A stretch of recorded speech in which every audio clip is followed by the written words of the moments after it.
آپ کے پیسے سے جب وہ عالم بنے گا تو ہزاروں لوگ اس کے ذریعے سے قرآن پڑھنے والے بن جائیں گے۔ مولانا قاری صدیق صاحب بانوی رحمۃ اللہ علیہ ایک علاقے میں بخاری شریف پڑھاتے تھے۔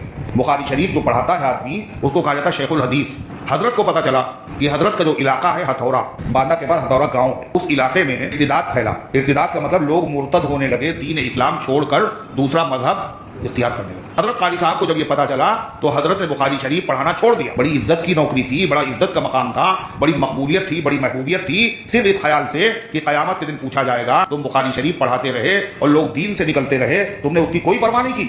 یہ دین کی سمجھ، لیکن دین کی سمجھ لوگوں سے رخصت ہو گئی۔ جس کو دیکھو مرنے کے بعد وہ کیا کر رہا ہے، مسجد میں لا کے پاروں کے بکس رکھ دیے۔ مسجد کے منتظمین پریشان ہیں، یہ بکسے کہاں لے جائیں؟ اس لیے کہ پہلے تو لوگ قرآن پڑھتے تھے مسجد میں بیٹھ کر دیر تک، فجر کی نماز کے بعد، عصر بعد لوگ پڑھا کرتے تھے۔ اب وہ زمانہ چلا گیا، فرض پڑھتے ہیں، سنت پڑھنے کا ٹائم نہیں، اور قرآن میں پڑھنے والے تو بہت کم لوگ رہ گئے ہیں۔ کوئی قرآن پڑھے گا ہی نہیں جو آپ نے وقف کیا ہے تو مرنے والے کو ثواب کیسے ملے گا؟ اس لیے سوچ کو بدلنا چاہیے۔ ایک ہے مسجد بنانا اور ایک ہے کسی طالب علم کو جو قرآن و حدیث کا علم حاصل کر رہا کسی مدرسے میں، غریب آدمی ہے بیچارہ، اس علاقے میں کوئی عالم نہیں، دیہات کا علاقہ ہے، ماں باپ نے اس کو بھیج دیا عالم بننے کے لیے۔ اب وہ عالم بنے گا تو کئی سال لگیں گے؟ 8 سال۔ تو اس کی خدمت کرنا زیادہ افضل ہے یا مسجد میں قرآن رکھ دینا زیادہ افضل ہے؟ اس کی خدمت زیادہ۔ اس کی خدمت کیسے افضل ہے؟ تو 8 سال میں کہیں عالم ہوگا؟ ارے 8 سال میں عالم ہوگا، لیکن آپ کے پیسے سے جب وہ عالم بنے گا تو ہزاروں لوگ اس کے ذریعے سے قرآن پڑھنے والے بن جائیں گے۔